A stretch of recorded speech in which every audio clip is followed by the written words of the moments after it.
Okay. All right. We are in office hour of week 2, day 2, and we are going to go through Bootstrap. Now, Bootstrap is from a very high level. All it really is just somebody built a whole bunch of code in CSS and or JavaScript that I can use by calling its class, right? And so really there's all of these packages. There's Material UI, there's Bootstrap, Tailwind. At the very crux of it, it's just code that somebody else has built that we can have access to, right?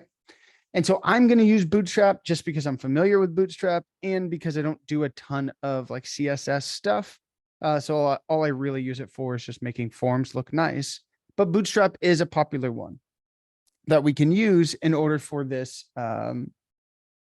information, or in order for us to kind of make this look a lot nicer really, really quickly. Like for example, here I just got this form and it is, you see sort of these rounded inputs. You see this button's got a certain color. If I hover over it, it changes. Hey, Will, I think you got the wrong screen. Yeah, you're sharing I don't- Slack. I'm sharing what? Yeah. Slack. Oh, how embarrassing. Sorry, just want to give you a heads No, up. thanks. No, I appreciate that. Let me stop sharing. I thought I pressed number 3.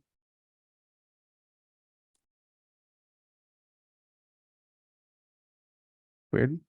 Okay, now do you see my screen? Yep, you're good. It's got my Seeing it form. now. Yes. Okay, thank you. Okay. Back to Bootstrap. Here we are. Okay. So here I've got this form and it's just got these inputs, right? And you can see how they're sort of rounded. My button, if I hover over it, it goes dark. It just makes it look nice really, really quickly. And it is really simple to implement. And this is why I teach Bootstrap, because I don't need to, you don't really have to do a ton of CSS. You just have to know a few key things about Bootstrap. And then you can make your project be really, really powerful. There are projects that are built primarily on Bootstrap. You can do things like themes. And if you guys are building your own personal project, you can do stuff like this all the time where you have this theme and sometimes they cost money. So it's like 49 bucks. But if you're building an app, you could have something very simple like this. And you don't have to do any of the CSS and it's responsive. And so if you're booking an app, this is what it would look like, right? To where you can, it's got a dark mode. It's got this hotel, this flight, this tour. You can make this stand up, what we call stand up, by putting this just up and running really, really fast, and allows you to go to market really, really quickly. Like if you want. And it already has all the functionality. Yeah, it can. Wow. Yeah, it can. Now some of that, if you've got to do some back end stuff. So if you've got like how much something costs and you need to charge using Stripe API, like then you would have to integrate that. But all of this stuff, like if you hover over it, doing all this stuff, it's already built in, right? And then you can just go in and change it to whatever you need. So it's a really powerful tool that has all these cards where if you hover over, it goes up, you can make it go right, left. This is called a carousel. It's all built in with Bootstrap. So it's a really cool, I love it. I love Bootstrap. I don't know, I haven't transparently gone super deep into this. So I don't know even its true power, but even in the limited power that I do know, it is really powerful. Now there's different versions. So its current version is 5.3. That's kind of the latest release. 4.6 is the one that I sometimes use, but usually I don't use the latest. Usually with the latest, it can be like, this is just kind of a good rule of thumb. If you're using a package, there's sometimes like the community version or the developer version. And you might be inclined to do the developer version, but sometimes that just means that, hey, it's in development. Like when you get to jobs, you'll have different sort of stages where you've got, this is going to go before it goes into production, meaning our customers are going to use it. You usually have like a developer stage. You have things that's like, hey, we're going to integrate this to our code base. And we have this whole other branch or this whole other sort of build of our code that we want to make sure it doesn't break everything else. We're going to test it out and see the bugs. And then once we do all that and we get all the bugs and we do everything's good to go, then we push it to the community. So I say that is it's not always the best. And you can read versions. If you see something, sometimes they'll say like, this is a stable version, or this isn't like an exploratory version. That just means that stable is, hey, we've already tested the bugs. Community has kind of gone through. There's been some bugs. You know, it should all work. And then exploratory is like, hey, we're still building it. So it could act weird and it could act in a way that we did not anticipate. So test, you know, totally depends on what you choose. But you can do like with Bootstrap, it's probably okay. But if you wanted to be safe, you go to like 5.2, right? Either one is probably going to be fine. If you just really see the one that's like, oh, this is a version that I'm, you know, if it says exploratory or like, hey, this is still a developer version, that's the one where you're like, maybe I'll just do the stable version. Cool. So here's all these versions here. Now, the way Bootstrap works is you can do one of two ways. You can either install it and use it, and you can do that each time. I like just to use what we call a CDN, and it's just basically a quick link. Now, Bootstrap uses CSS and it has the capability of doing JavaScript stuff. So if you want to do that, you would need both of these guys. And so here's our JavaScript side, and it can do certain JavaScripty things. I don't do that for this class, but I wanted you guys to be aware of that. You can do that. I just take this link right here. And so I grab this link. And then what we're going to do is we're going to come right here. I mean, this is what our lecture is going to be. So I'm going to need to do this anyway. We're going to go to our public, and then we're going to go to our index.html. Remember, this is the only file that I said, or this is the only time we will ever change this file. And I'm going to put that CDN right here. Now, in order for me to wrap this, I just did Alt Z, and that'll wrap. If you have like really long code, that's just a shortcut to kind of wrap it to where it's all on one screen. Now, why Bootstrap is really popular is because not only can you get some like nice looking functionality, or nice looking like buttons and certain things, but also is dynamic. And so if you are building an application, it will automatically read the screen size. So if you actually look here, I don't know if they taught you this in Web Fundamentals, but this guy right here, this viewport, is part of what size of screen are you currently looking at? And then it'll take the width of your screen, and then it relays that to your HTML, right? And then it'll tell you, are you on a computer? Are you on a monitor? Are you on like a tablet? Or are you on a cell phone? Right? So that's sort of how dynamic CSS works, is basically if you're hard coding some CSS, you basically would have a lot of conditions that say, cool, if it is less than a certain width, then we're going to do the mobile version. If it's less than a certain width, then we do the phone version. And we see that here. Bootstrap's documentation is really good. Really, really, really, really good. And so I think it is breakpoints. Yep. So we can see that this is how Bootstrap does it. If the viewport, if we get anything less than 576, but that's what it would be as extra small. Or if you've got dimensions, this is greater than or equal to 576, but it goes basically if it is less than, if it's less than, 768, but greater than 576, it'll assume it's a small, right? And then obviously so on and so forth, the bigger the screen. And what that does is it actually allows you to expand your code, right? Or it dynamically moves based on what sort of screen you're looking at. So if I look at my form, if I look at this, if I change this, you see how it automatically goes, and it automatically changes what my code looks like depending on how much screen size I have. And so that's just what we call like dynamic CSS. So Bootstrap automatically has that built in. So it's really, really, really easy here to do that. And here are the breakpoints. Now, the main thing, this is the absolute main thing to know about this, is that Bootstrap works on something called a grid. And so the way that works is Bootstrap takes let me annotate here.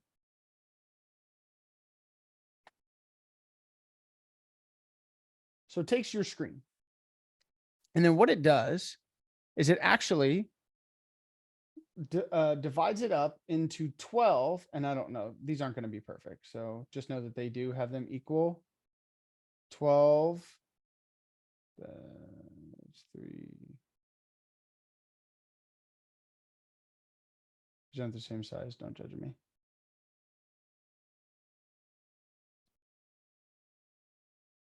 How many is that? 1, 2, 3, 4, 5, 6, 7, 8, 9, 10. Oh no, I ran out of space.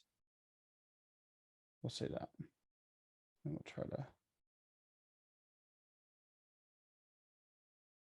make it a little bit bigger. Okay. So let's pretend that these, I'm a perfect artist. This is my Picasso size. This is my Picasso drawing. Let's say that this are 12, or so it takes our screen, it breaks it up into 12 equal columns. Columns is going to be really, really important to understand this concept right here. It's going to break them up into 12 equal columns, and it also breaks them up into rows as well, right?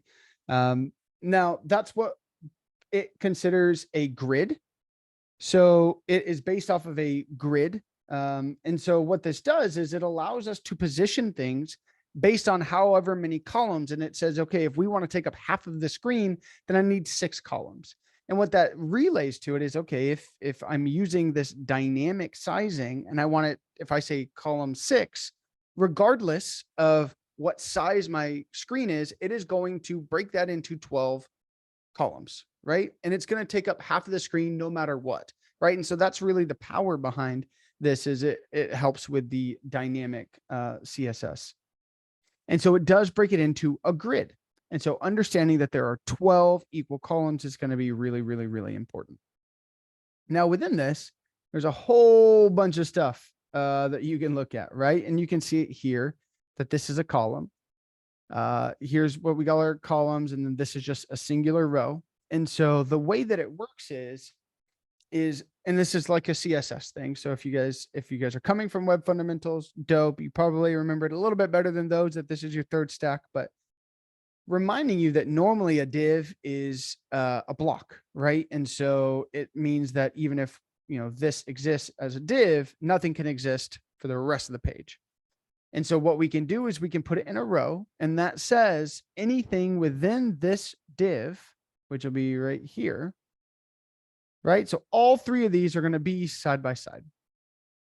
Now the power behind that, and part of that is remembering that this will be side by side as long as it fits in the parent.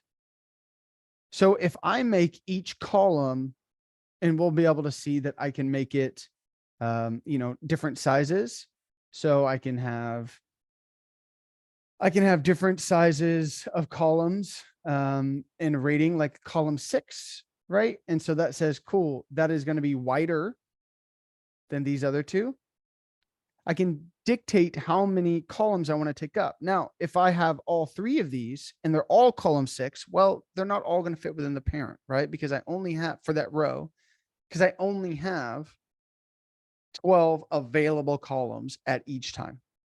So then if they're all 6s, then 2 of them will be side by side and 1 will be pushed to the bottom. And that's just because of the screen size, right? So if you're doing some sort of math to make sure they're all on the same size, you need to account for that there's 12 columns, and then whatever you do, we got to just make sure it's less than 12 if we want them on the same row. Cool. That is from a high level, sort of just sizing.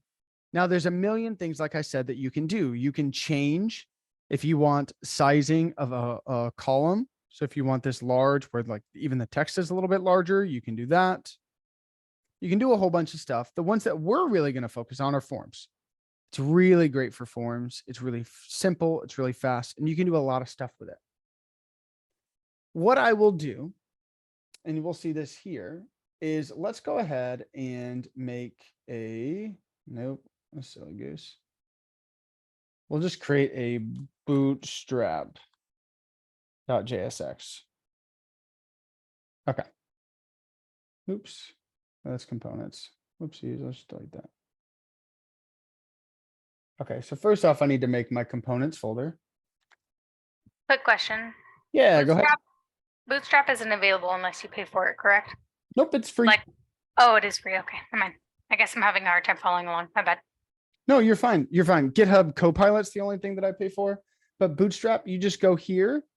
And if you just go to the main Bootstrap, if you just come right here and you copy this, it automatically gets imported. It's just a library. So it automatically gets imported to your code. So whenever your HTML is calling, or whenever you're calling something, it's got reference. This is our reference sheet to our Bootstrap. So it is totally free. But you can buy like templates basically. Like if you go to that you showed us before Yeah. with booking, like you can buy a template and that has all the functionality and everything in it For that you you. want. Yeah, if you wanted to, Yeah. you could do this. Yeah, if you needed something like this, you could buy that. You could, I mean, in theory, they're just building it, right? So you could just go out of there and they're just using Bootstrap to build it. So you could go through the docs and they have great documentation and you could build it yourself, right? It's just somebody's already built it for you. Yeah, no, I guess I think I just wanted to point it back to that. Yeah. So I'm only finding form control under forms, so that's why I was having a hard time kind of following where you're going with it. That's my bad.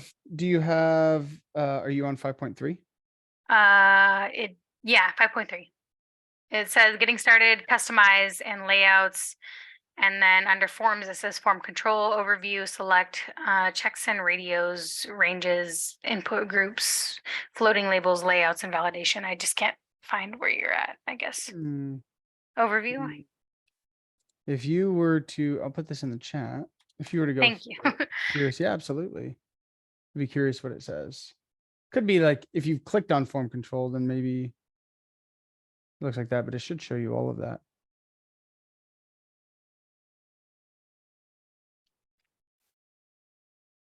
Yeah, well, Tabitha, let me know if that doesn't work for you. Or let Paul, you can message Paul and he's in here to help. But our form is really, it's just an easy, simple thing that we can do to make it look a little bit nice. So the way that I do it, and find your own ways, or as you practice it, feel free to copy me and then, kind of do it on your own if you want, is I'm going to do this. I'm just gonna call this Bootstrap example. Let's go into my app. And how do I show this? If I want to see this, what do I need to do? Import. Yeah, I need to import. And remember I could just do Bootstrap and that's Bootstrap, yeah. automatically going to import for me. But yes, exactly. I need to import Bootstrap. I need my component. So then now when I'm working on it, I'll be able to see this actual component. Cool. Now, I have a question. yeah. For our component folder, do we need to name a component or we can name it anything? I'm sorry, I'm not following the Like question. when we create a folder for components. Oh, it needs to be components. Yeah. Okay. It can be any other names. It can't be like my component. I don't believe so. All right. Okay. Thank you. I also just realized, and I remember you said this previously, to make a folder named client. I think I just named it whatever app I was doing. So is client like an industry standard that needs to happen? It's what we'll use moving forward in here. No, it's kind of just where we're going to transition when we have a client and a server. It's a lot easier Okay. to differentiate the front end and the back end. So I sort of just say client to start, because as we bring in Node and Express in the back end, we're just gonna have a client and server. But no, you can name it kind of anything you want. Yeah, And I named it something app or whatever. Yeah, that's fine. That works just fine. Absolutely. Cool. So we have our components folder. We have our Bootstrap file, our JSX file. Now, what I'm going to do is I'm going to create a form.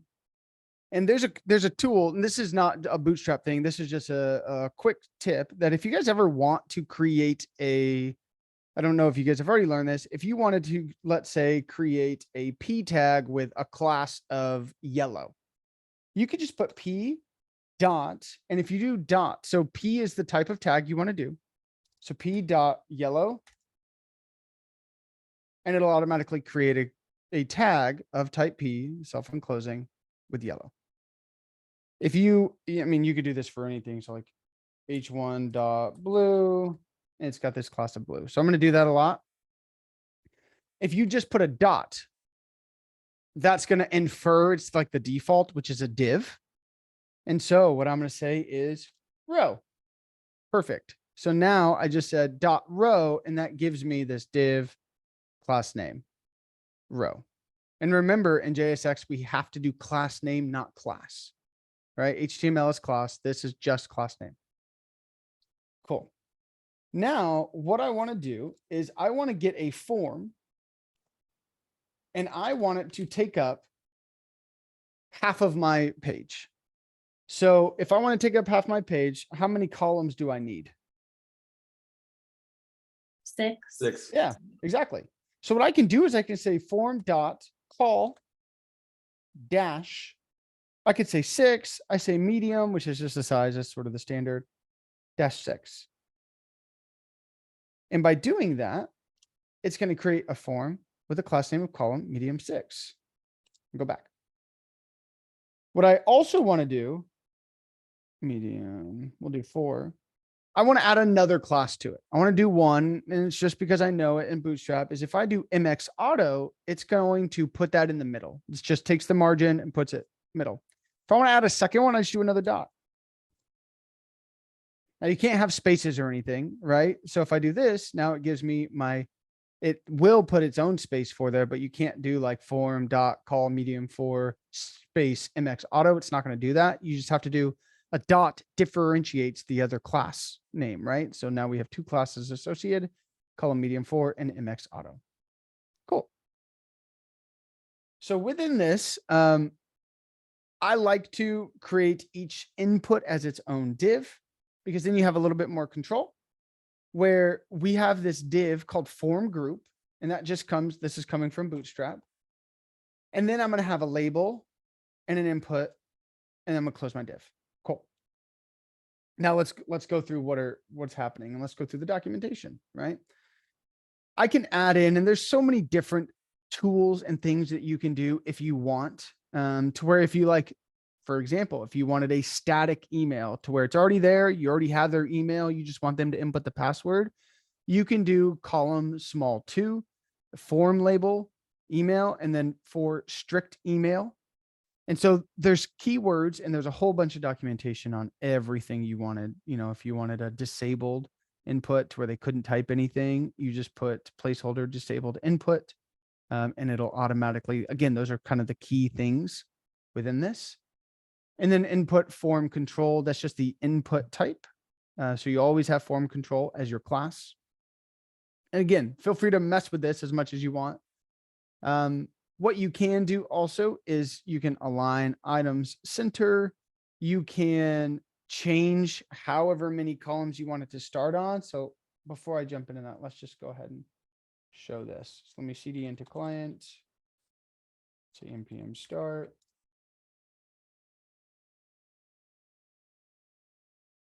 It's going to refresh for me in a second. Cool. So we have this Bootstrap example. It's email address, and then there's some sort of input. Cool, this is great. We knew we had an H1. Here's my label, and here's my input. Now, there's a couple things that we can do with it. If I didn't have this MX auto, you'll see that it takes up 4 columns, but it starts at the edge right here and then goes to 4 columns. This is equivalent to 4 columns. This is 1/3 of my page.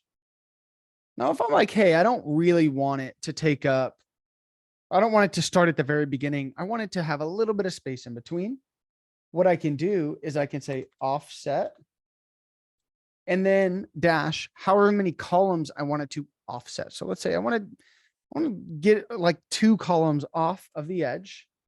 I come here and cool, it's taken 2 columns away. And now I can go across my columns based on this is 4. Right. So if I were to offset 9, it's going to give me, it's not going to not look good, right? Because there's more than 12. 4 plus 9 is what, 13. And so, but with that, I can offset and have it move along my columns, right? Along the space there. Now, no form is good without a button. So what you can do is you can say button dot btn gives you the button class. Now what that is just like that on hover button. it's just kind of allowing you to do a button, right? It makes it look like a button. Then there's different, I do like the BTN primary. And these BTN dash primary are different colors. So blue color. Cool. So if I come here, it's got a blue color and you see that it's got some rounded edges. If I hover on hover, it does some different functionality. And if I were to submit it, it acts just like a button does. Cool. I could say, well, hey, my button is really close to my input, right? There's no space. What I could do is I could add in another class called MT. And this is margin top. And so this is going to give some margin from the top of your element, right? Or of my button. And it's from 1 to 5. So I'm going to say MT3. And so now if I do that, you see I get a little bit of space here. And then I could do the same thing for like my input. If I say like MT1, gives me a little bit of space between my email address and my actual input itself. Now this is kind of not really the extent of where I'm going to go. There's some other things that we can do with it, but there's so many things that you can do with Bootstrap to make it kind of do whatever you need it to do. We have some accordion. So like this is, if you've got buttons, there's so many different, you would think like, oh my gosh, it's a button, but there's so many different types. This is that primary that we're talking about. But if you wanted secondary, it's right here: success, danger, warning, info, light, dark buttons, a link. So there's all these different variations that we can do. And it just totally depends on what you're wanting to do, right? Usually I'll do danger. If I'm going to delete something, I make that button red. I don't have a cheat sheet, but the documentation is awesome. But you can just do all sorts of stuff, right? To where you can outline buttons. If you wanted a button to look like this instead of doing BTN primary, you do outline primary, and it's just going to outline what that does. And when you hover over it, then it has like your, then it fills it up. So you can change sizes. You can create custom buttons. So if you did want to go in and customly create and do some different variations, you could do that. Disabled buttons, which is kind of cool. So you're saying, like, until a form is fully filled out, right? Then we want to disable the button. And then once it's filled out, then we say it's full. Like we could do that by using this. Somebody asked, how do we do different colors? Yeah. So you just do, instead of BTN primary, like I could do danger.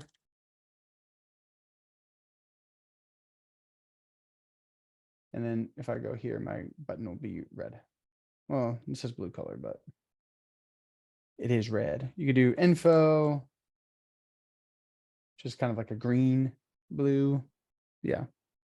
And just like Paul said, this is all based on classes, right? And remember back to CSS, you made this nice CSS sheet and you just had a bunch of classes, right? That said, hey, cool.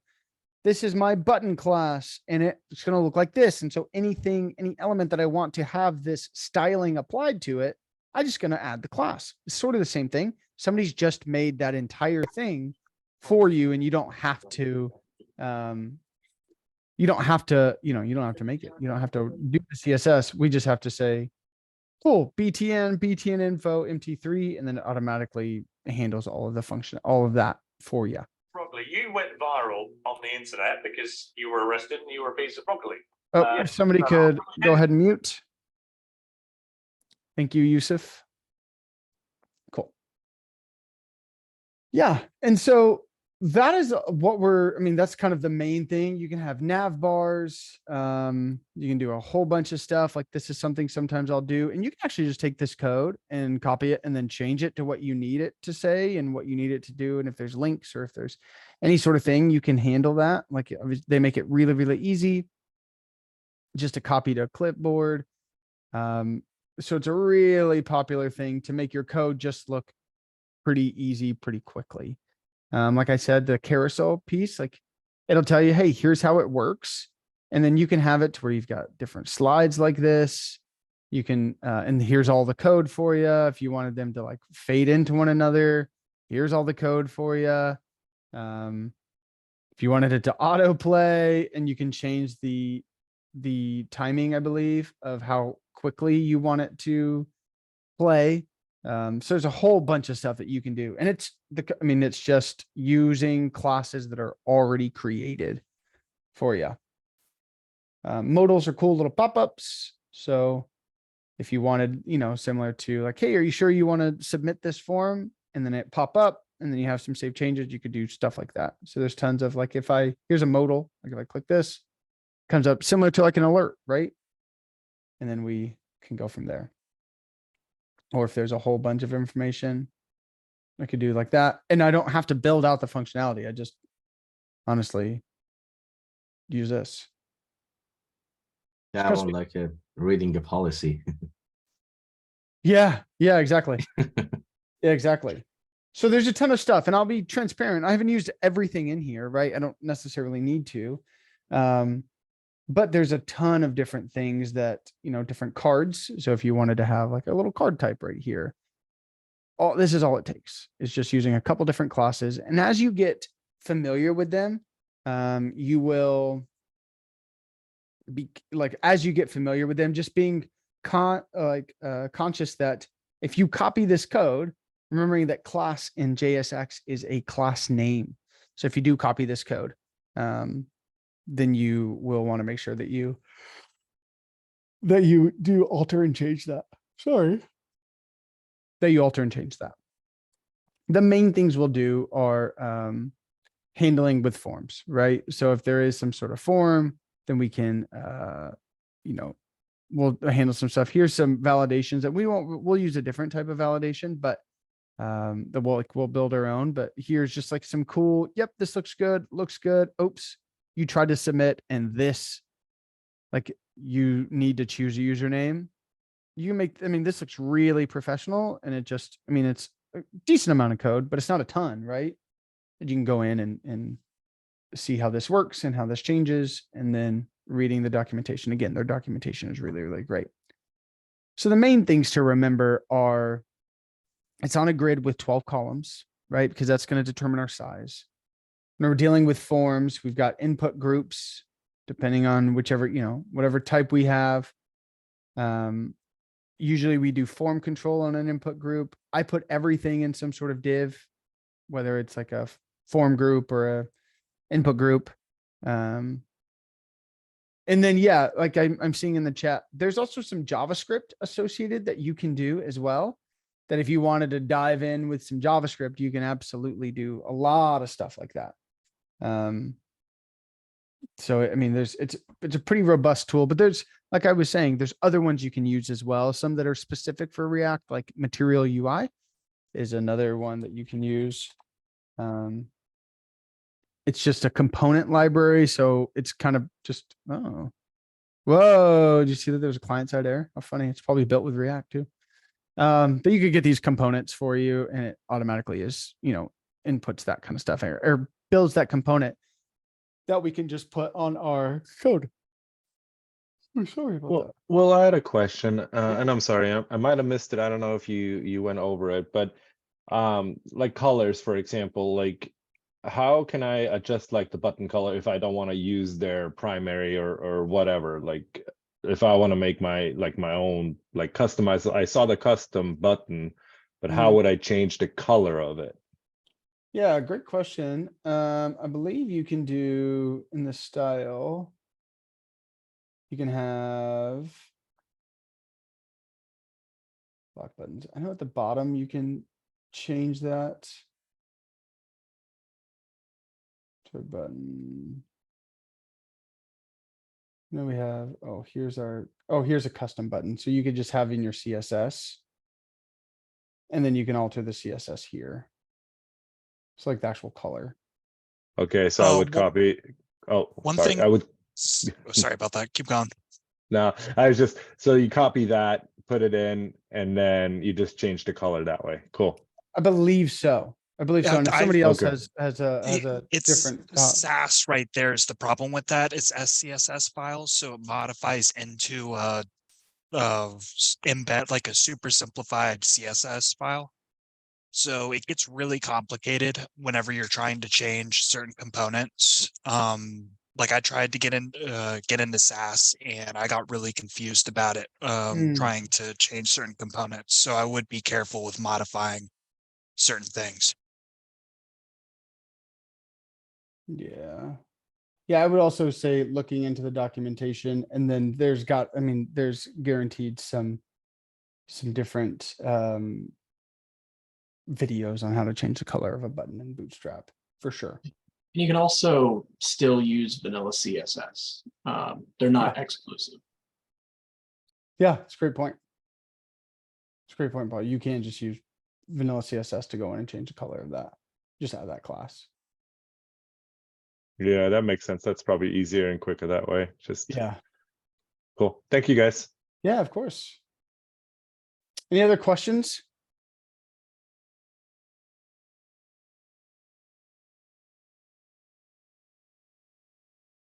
Cool. Well, that'll conclude our, let me stop the recording.